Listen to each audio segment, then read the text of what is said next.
मेरी माँ की तबीयत बहुत ख़राब थी। मैं उन्हें डॉक्टर के पास ले गई, लेकिन मेरे पास इलाज के पैसे नहीं थे। डॉक्टर ने कहा कि अगर अपनी माँ का इलाज करवाना है तो मेरे ऑफिस में आ जाओ। मैंने मम्मी के इलाज के बदले में अपनी इज्जत तक बेच दी, लेकिन जैसे ही डॉक्टर माँ का इलाज करने लगा, डॉक्टर के होश उड़ गए, क्योंकि वो डॉक्टर तो मेरा सगा। मेरा नाम रेशम है। मैं 23 साल की थी जब मेरी माँ बीमार हो गई। उनको मैं हर जगह डॉक्टर से दिखा चुकी थी, मगर उनकी तबीयत हर दिन बिगड़ती जा रही थी। डॉक्टर्स उनकी बीमारी को लाइलाज बता चुके थे, मगर मेरी माँ के अलावा मेरा कोई दूसरा सहारा नहीं था। मैं उनकी हालत देखकर बहुत रोती थी। मैं अपनी माँ की एक अकेली बेटी थी। मेरे कोई भाई बहन नहीं थे जो मेरी मदद करते। जो भी जायदाद बची थी सब बेचकर माँ के इलाज पर लगा दी थी। अब तो इलाज करवाने के लिए पैसे भी नहीं थे। उसी दिन चाचा को जब हमारे हालात का पता चला तो वो हमारे घर आए और कहने लगे, रेशम, तुम लोगों पर इतनी मुसीबत टूट पड़ी है, तुमने मुझे एक बार भी बताया नहीं। एक बार चाचा को बताया होता या कॉल किया होता तो मैं तुरंत आ जाता। अब मैं चाचा को क्या बताती कि कई बार मैंने उनसे बात करने के लिए घर पर कॉल किया, मगर हर बार चाची मुझे बेइज्जत करके कॉल काट देती थी। चाची समझती थी कि मैं उनके पति और उनके बेटे की कमाई हड़पना चाहती हूँ। चाचा ने मम्मी से बहुत शिकायत किए, मगर माँ चुपचाप सब सुनती रही, क्योंकि लकवे की वजह से वो बोल नहीं पा रही थी। जब चाचा बात ख़त्म कर लिए तो कहने लगे, रेशम, सामान पैक कर लो, तुम दोनों माँ बेटी मेरे साथ जाओगी। मैं किसी तरह चाचा के घर नहीं जाना चाहती थी, क्योंकि चाचा का बेटा मुझे बिल्कुल अच्छा नहीं लगता था। लेकिन चाचा ने बहुत कहा कि वो मुझे और माँ को अपने घर तब तक रखेंगे जब तक माँ कुछ बेहतर नहीं हो जाती। चाचा के घर जाने का मतलब कि चाची से दिन रात अपनी बेइज्जती करवाना था। उनको तो शुरू से ही मेरे खूबसूरत होने से दिक्कत थी। उनको लगता था कि मैं लड़कों को अपने जाल में फंसा लेती हूँ। जब चाचा नहीं माने तो मजबूरन मुझे अपना सामान बांधना पड़ा। चाचा मुझे और माँ को अपने घर ले आए। जब चाची को इस बात का पता चला तो उन्होंने सारा घर सिर पर उठा लिया कि महंगाई इस कदर हो चुकी है और आप अब ये दोनों आ गई हैं, इनका खर्चा कौन उठाएगा। चाचा ने आगे बढ़कर चाची के कान में ना जाने ऐसा क्या कहा कि चाची खामोश हो गई। मुझे कहने लगी, जाओ रेशम, कमरे में चली जाओ और अपनी माँ को भी ले जाओ। मैं उस वक्त सोच में पड़ गई कि ना जाने चाचा ने ऐसा क्या कहा, लेकिन जल्दी ही मैं उसको भूलकर माँ की सेहत के हिसाब में सोचने लगी।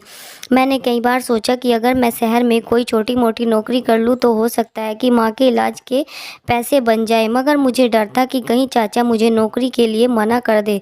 अगली सुबह जब उठी तो सबसे पहले किचन में गई ताकि नाश्ते का प्रबंध कर सकूं। उसी वक्त चाची किचन में आ गई। मुझे कहने लगी, देखो, अब आप दोनों माँ बेटी को इस घर में रहना है। तुम तो जानती हो कि महंगाई कितनी है। तुम एक काम क्यों नहीं करती, शहर में कोई नौकरी देख लो, ताकि ज़्यादा नहीं तो थोड़ा बहुत माँ की दवाइयों का बंदोबस्त कर सको। बाकी तुम्हारे चाचा और मैं कर लूँगी।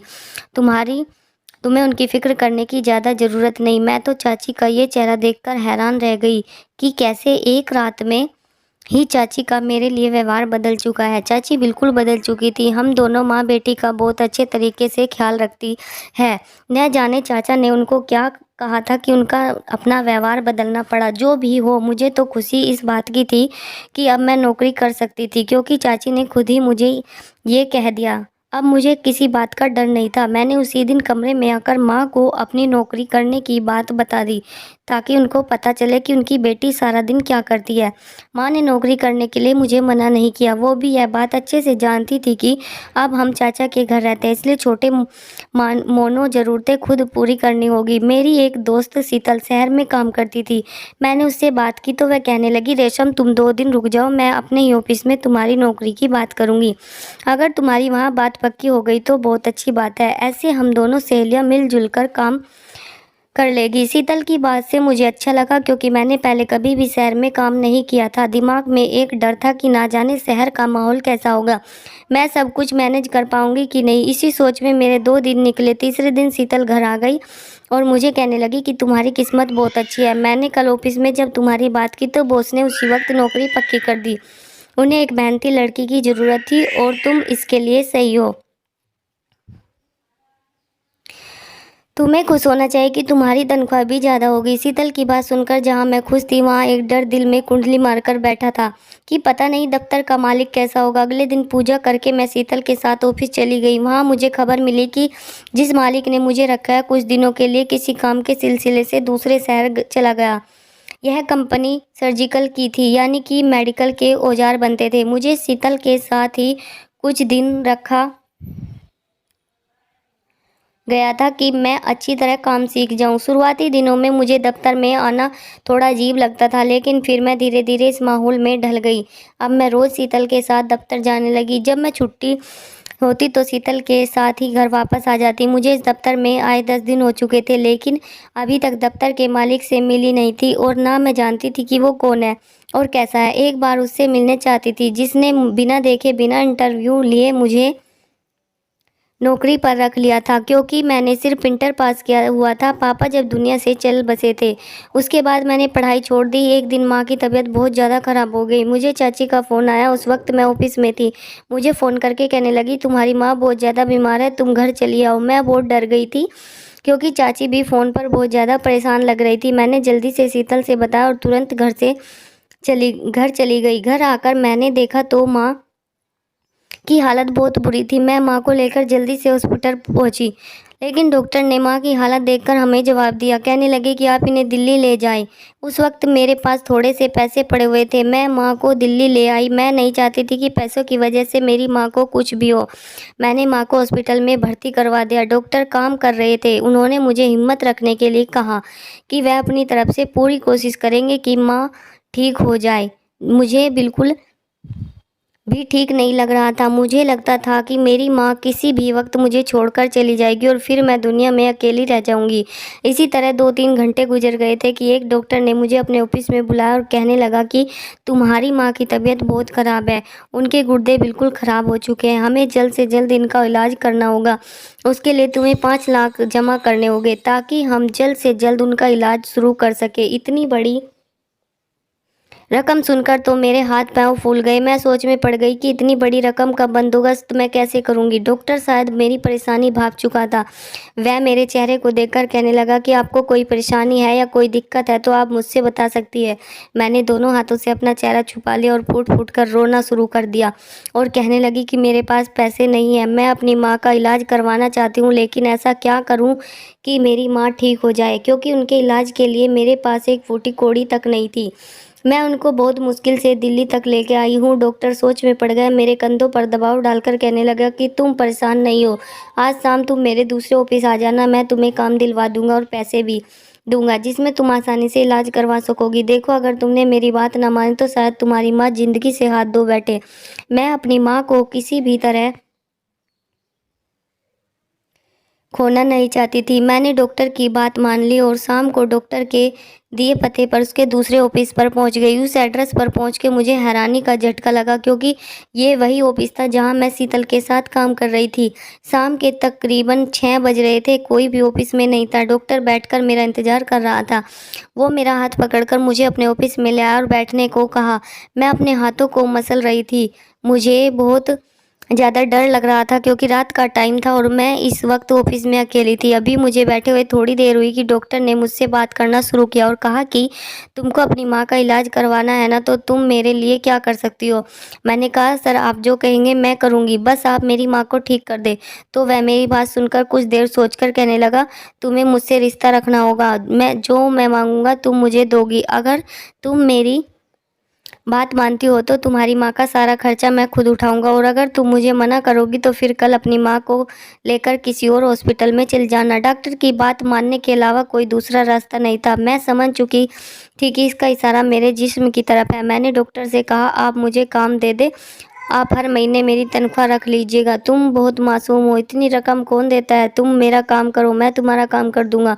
मजबूरन मुझे अपनी माँ की खातिर उनके इलाज के लिए अपनी इज्जत बेचनी पड़ी। अब मेरा सांस घुट रहा था, क्योंकि मैंने अपनी इज्जत गंवा दी थी। मुझे अपने खुद पर घिन आन रही थी।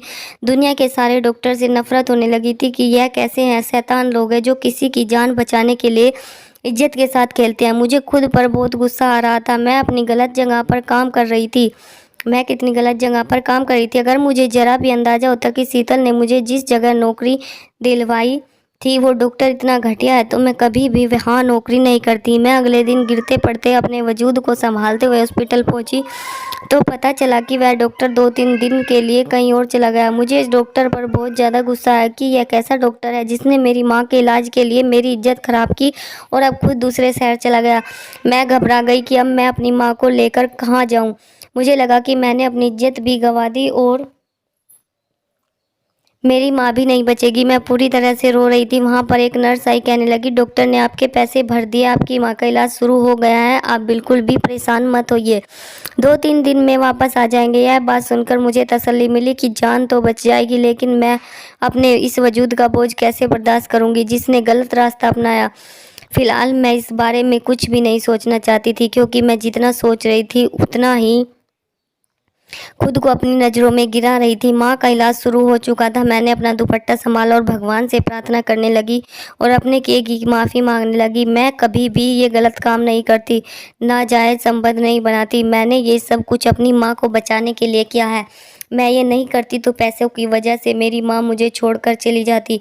मैं अभी प्रार्थना कर रही थी कि चाचा चाची हॉस्पिटल में आ गई और आते ही मुझे अपने गले से लगाकर रोना शुरू हो गई। मैं तो चाची को रोते देखकर हैरान हो गई। मैंने कहा, आप क्यों रो रही है? आप टेंशन ना लें, अम्मी ठीक हो जाएगी। चाचा कहने लगी कि मैंने तुम्हें कहाँ नहीं ढूंढा, हम दोनों ने दिल्ली का कोई हिस्सा नहीं छोड़ा। तुम कहाँ चली गई थी? एक बार फ़ोन करके मुझे बताया होता, तुम अपनी माँ को इस हॉस्पिटल में लेकर आई हो। मैंने सोचा चाची आपको क्या बताती, अब बताने को कुछ बाकी ही नहीं रहा। चाची मेरे साथ बहुत अच्छे से बर्ताव कर रही थी। चाचा ने चाची को इशारा किया, कुछ देर के लिए इस तरफ आओ, मुझे तुमसे बात करनी है। तो चाची उनकी बात सुनने के लिए चली गई और मैं वहीं बैठी रही। मुझे वहाँ बैठे 10-15 मिनट हो गए थे। मैं माँ को देखने के लिए उनके कमरे की तरफ चली आई। मुझे चाचा के बोलने की आवाज़ें आ रही थी कि चाचा चाची को समझा रहे थे कि तुम्हें अच्छा बर्ताव रखना है, देखो इसी में हमारा फ़ायदा है। चाचा की बात मेरी समझ में बिल्कुल नहीं आ रही थी। जब चाचा ने अगली बात की तो मेरे होश उड़ गए। चाचा यह सिर्फ अपनी लालच के लिए कर रहे थे। मुझे उस वक्त पता लगा कि मेरे पापा ने माँ के नाम पर 2 करोड़ के इंश्योरेंस करवाया था। यह बात सिर्फ चाचा और मेरी माँ जानते थे। मैं हैरान थी, माँ ने कभी भी मुझसे यह बात नहीं बताया। शायद यह बात भूल चुकी थी कि उनके नाम हर पापा ने किसी तरह का इंश्योरेंस करवाया था। चाचा वो इंश्योरेंस के पैसे लेना चाहते थे, क्योंकि उनको लगता था कि मेरी माँ जिंदा नहीं रह सकेगी और मेरी और माँ के मरते ही जब मैं अपने होश में नहीं रहूंगी तो वकील को बुलाकर इंश्योरेंस के कागजात दस्तखत करवा लेंगे, क्योंकि माँ के मरने के बाद ये बीमार होने पर वो इंश्योरेंस ख़त्म हो जाएगी और पैसे चाचा को मिल जाएंगे। चाचा की लालची तबीयत देख के मेरे होश उड़ गए थे।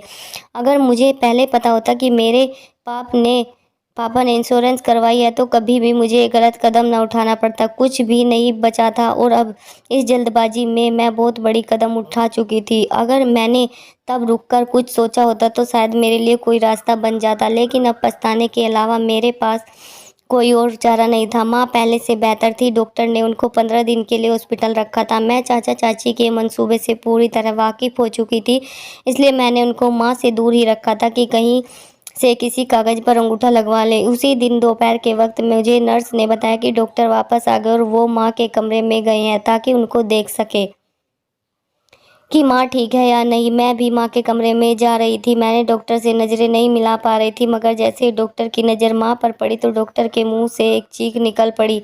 माँ भी उनको देखे जा रही थी। मैं तो डॉक्टर को इस तरह देखकर परेशान हो गई थी। आगे बढ़कर मैंने देखना चाहा तो क्या हुआ, लेकिन इससे पहले कि मैं कुछ बोलती, माँ ने हाथ बढ़ाकर डॉक्टर का हाथ पकड़कर अपने मुँह से लगा लिया। डॉक्टर घबराए थे। मुझे समझ नहीं आ रहा था कि ये क्या हो रहा है। इससे पहले कि मैं उनसे कुछ पूछती, माँ ने डॉक्टर से कहा कि तुम कहाँ चले गए थे? तुम नहीं जानते मैंने तुम्हें कितना ढूंढा। तुम्हें ढूंढते ढूंढते मुझे बीमारी ने पकड़ लिया।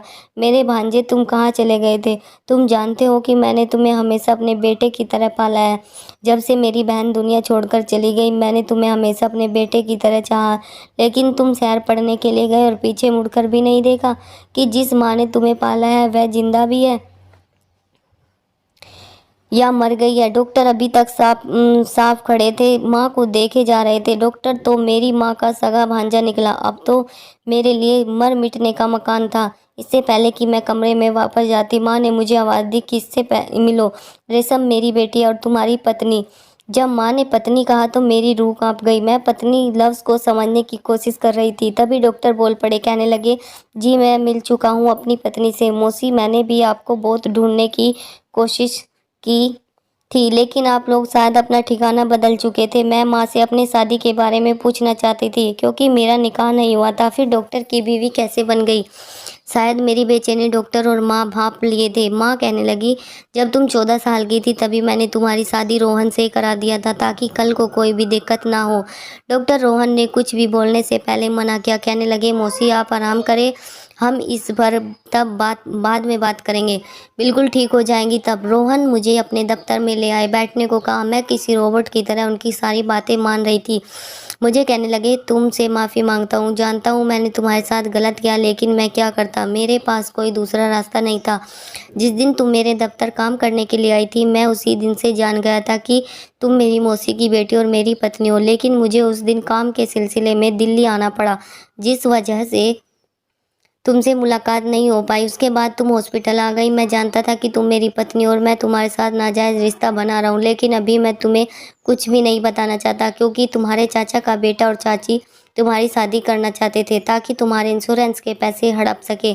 मैंने तुम्हें सब कुछ इसलिए नहीं बताया था कि कुछ पछतावे में रहो, तुम्हें कुछ भी सोचने का मौका ना मिले, और मैं उन लोगों को का बंदोबस्त कर लूँ जिन्होंने लालच के लिए सगे रिश्तों का लिहाज नहीं रखा। मैं अभी भी सदमे में थी, क्योंकि मुझे बिल्कुल यकीन नहीं था कि भगवान इस तरह से मेरे लिए किस्मत लिखेंगे और मेरा पति वही होगा जिससे अनजाने में मैं रिश्ता बना रही हूँ। अम्मी तो रोहन को देखकर बहुत खुश थी। मुझे याद नहीं था कि मैंने ऐसी कौन सी अच्छाई की थी कि भगवान ने मुझे बचा लिया। माँ भी ठीक हो गई। रोहन ने वकील के जरिए इंश्योरेंस ख़त्म करवा दी, वो सारे पैसे मेरे नाम कर दिए, ताकि मैं अपनी माँ का बेहतर तरह से इलाज करवा सकूं। उन्होंने मुझे दफ्तर जाने से मना कर दिया था। माँ हमारे साथ रहती थी, क्योंकि मेरे और रोहन के अलावा उनका कोई नहीं था। चाचा चाची भी अपने किए पर शर्मिंदा थे। उन्होंने कई बार माँ से माफ़ी मांगी थी और माँ भी उनको माफ़ कर चुकी थी, लेकिन रोहन ने उनको घर आने से मना कर दिया था। रोहन और मैं अपनी ज़िंदगी में बहुत खुश थे कि एक दिन मुझ पर पहाड़ टूट पड़ी। मेरी माँ चल बसी। वक्त जख्म भर देता है, पर धीरे धीरे मैं भी घर और बच्चों में बिजी हो गई थी। भगवान से प्रार्थना करती हूँ कि वो हमारी ज़िंदगी खुशहाल रखे। आपको हमारी ये कहानी कैसी लगी? अगर हमारी कहानी पसंद आए तो लाइक शेयर करें, हमारे चैनल को सब्सक्राइब करें।